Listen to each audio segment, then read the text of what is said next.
says, but I have this against you, in that you have left your first love. I've had the Lord convict me on this, Pastor, because you see, you can get so wrapped up in knowledge of the Word. And by the way, you must have knowledge. People, as a believer, you must study. You must be taught. There's a great pastor in this church, Mark Cedars. He's a great teacher. But Christians need to be taught. And they need to be taught the deeper things of the Word.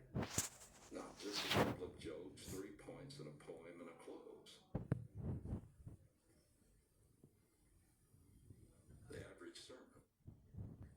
That's what people are taught in seminary, that's what you're supposed to do, you know. Don't give them too much, they won't be able to digest it. You'll give them spiritual indigestion. I don't see that as the major problem. But these people were well taught, but Satan's going to get you one way or another. You can get to where you're well taught and you know the Word and so forth, and yet you lose the heart of everything when your devotion to Jesus Christ personally begins to grow back up and rebuke that. See, it has a personal application. And there's another application, the church at Laodicea. He said that's where in Revelation chapter 3 says, behold, I stand at the door and knock. If anyone hear my voice and open the door, I will come into him and with fellowship with him and he with me. I use that as a way of explaining people how to receive Christ. He stands at the door of your heart. He's knocking. And if you just say, Lord, I want you to come into my life. I want you to forgive me. Then he'll do it. He'll come in and he'll stay. And there'll be fellowship. So each one of these has things that can really hit you personally.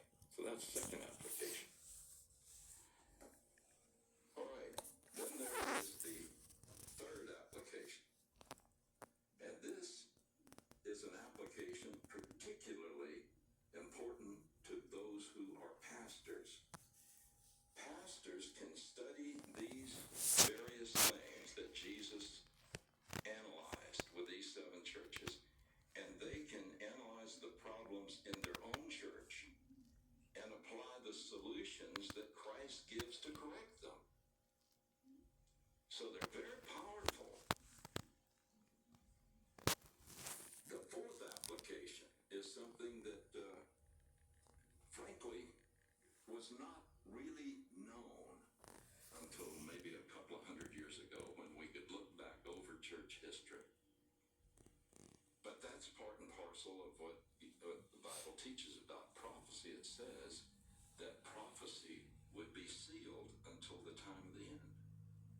And that people would gain knowledge, he told Daniel, and so forth, and many will go to and fro. But he says, at the time of the end, the book will be open, and the wise shall understand. Well, a couple hundred years ago, when for the first time the church really began to study prophecy, it's only been a couple hundred years. And for the first time since the first century, the church leaders began to take prophecy literally and not just as some allegory. And that's when they began to notice that there is a prophetic application of these 7 churches. In other words, the Holy Spirit chose these churches to put in a book of prophecy, and he even chose the order to put them in because they show 7 stages of church history. And you can look back in church history and you can see how each one of these churches chronologically shows the chief characteristics of a certain era of church history. You can spot it. We live, now when I say that, by the way, each period of the church age has, you could always find churches that were similar to any one of these seven churches. But what I'm saying is you can see, as you look at church history, that chronologically, each one of these churches showed what would be the predominant characteristic of that stage of church history. You understand what I'm saying? For instance, the first church he addresses is the church of Ephesus. Now, there is a certain formula that he has that he goes through with each one of these letters. And the first one is to the church of Ephesus. And here are the things that he has as a regular formula here. First of all, there is an announcement that it's addressed to the addressee, okay? To the church of Ephesus, sorry.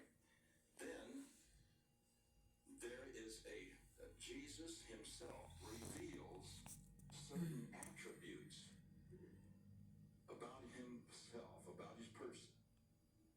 And you'll find that each time he does this, his attributes that he tells them about at the beginning of the letter are the answer to the problems that church has.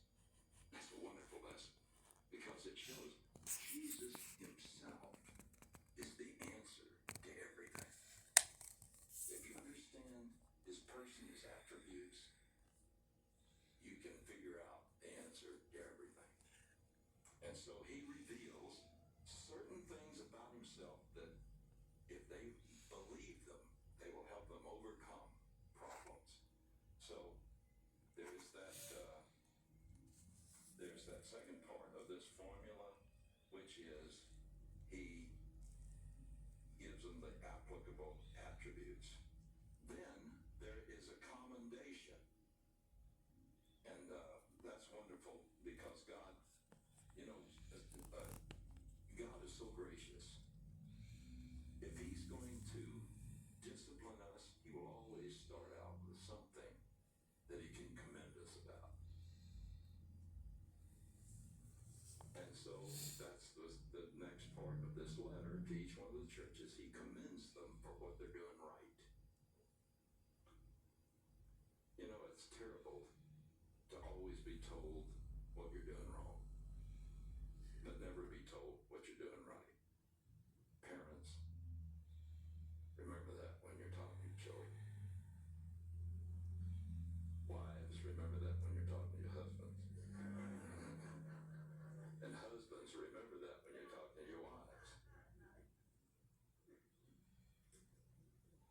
All right, now,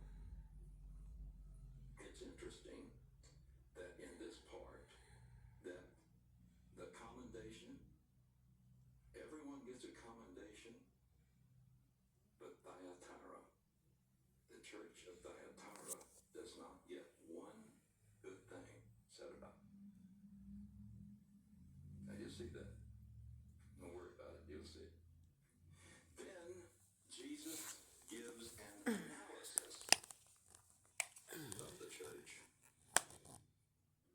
An analysis of how they're failing.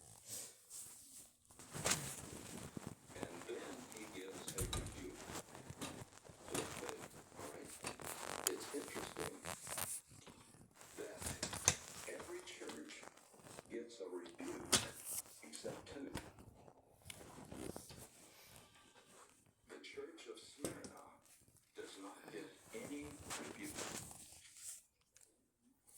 Nice. And it is the church, the period of church history when the church was being persecuted and the church was suffering. And it shows that when the church is suffering, there's very little to rebuke them about. They're purified. And guess who the